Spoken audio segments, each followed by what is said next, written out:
శ్రీమాత్రే నమః శ్రీ మహాసరస్వత్యే నమః శుక్లాం వరదనం విష్ణుం శశివర్ణం చతుర్భుజం ప్రసన్నవదనం ధ్యాయేత్ సర్వవిఘ్నోపశాంతయే శారదా శారదాంబోజ వదనాంబుజే సర్వదా సర్వదాస్మాకం సన్నిధిం క్రియాతు.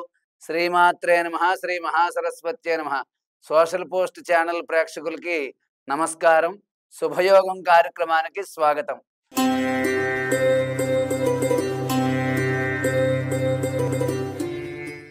మనం వైశాఖ మాసంలో 19వ తారీఖున వైశాఖ ఏకాదశి పర్వదిన సందర్భంగా ఆ రోజు మనం ఎటువంటి పూజలు చేయాలి, ఎటువంటి పరిహారాలు పాటించాలి, ఉపవాసం ఎలా చేయాలి, ఎటువంటి దాన ధర్మాలు చేయాలనే విషయం గురించి మనం ఈ యొక్క వీడియోలో తెలుసుకుందాం. మనం వైశాఖ మాసం, కార్తీక మాసం, మాఘమాసం, శ్రావణ మాసం ఈ 4 కూడా ఏకాదశి పౌర్ణమి 2 కూడా చాలా విశేషమైనటువంటి ఫలితాన్ని కలగజేస్తాయి.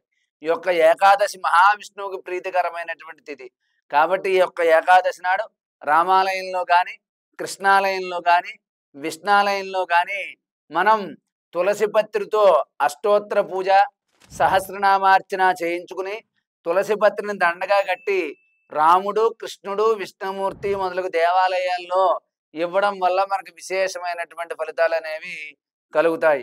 అలాగే ఈ యొక్క ఏకాదశి నాడు మన ఇంట్లో కూడా గుమ్మానికి చక్కగా పసుపు రాసి బొట్లు పెట్టుకుని, మామిడి తోరణం కట్టుకుని, ఇంటిలో ఉన్నటువంటి దేవుడి మందిరంలో ఆవునేతితో దీపారాధన చేసుకుని, విష్ణు సహస్రనామాలు 3 సార్లు పారాయణ చేసుకుని, అలాగే విష్ణు అష్టోత్తరంతో మనం కులదైవానికి ఇష్టదైవాన్ని కూడా పూజ చేసుకుని, విష్ణు సహస్రనామ పారాయణ చేసుకుని, ఉదయం నుంచి సాయంత్రం వరకు కూడా ఉపవాసం ఉండి, సాయంత్రం పూట కానీ లేదా ఉదయం పూజా సమయం అయిన తర్వాత కానీ ఒక బ్రాహ్మణుడికి కేజీంపావు బియ్యం, 2 రకాల ఆకుకూరలు, 2 మామూలు కూరలు, బెల్లం, కందిపప్పు, చింతపండు, పెసరపప్పు, ఉప్పు, ఆయిల్ ప్యాకెట్ ఇలాగ స్వయం పాకం అని చెప్పి అన్నీ కూడా ఒక ఆకులో పెట్టి, అలాగే యథాశక్తిగా దక్షిణ పెట్టి 2 మామిడి పళ్ళు, విసనకర్ర, 2 మామిడి పండ్లు, విసనకర్ర ఇవన్నీ పెట్టి ఆ యొక్క బ్రాహ్మణుడికి దానం చెయ్యాలి.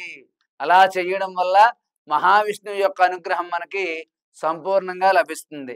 అలాగే సాయంత్రం పూట మీ దగ్గరలో ఉన్న దేవాలయానికి వెళ్ళి అక్కడ ఆవునేతితో దీపారాధన చేసి ఓం నమో నారాయణాయ భగవతే వాసుదేవాయ నమః, ఓం నమో నారాయణాయ భగవతే వాసుదేవాయ నమః అనే మంత్రాన్ని 108 సార్లు జపించుకుని కనీసం 3 సార్లైనా విష్ణు సహస్రనామ పారాయణ చేసి చేయడం వల్ల మనకి ఏకాదశి ఫలితం సంపూర్ణంగా లభిస్తుంది. అలాగే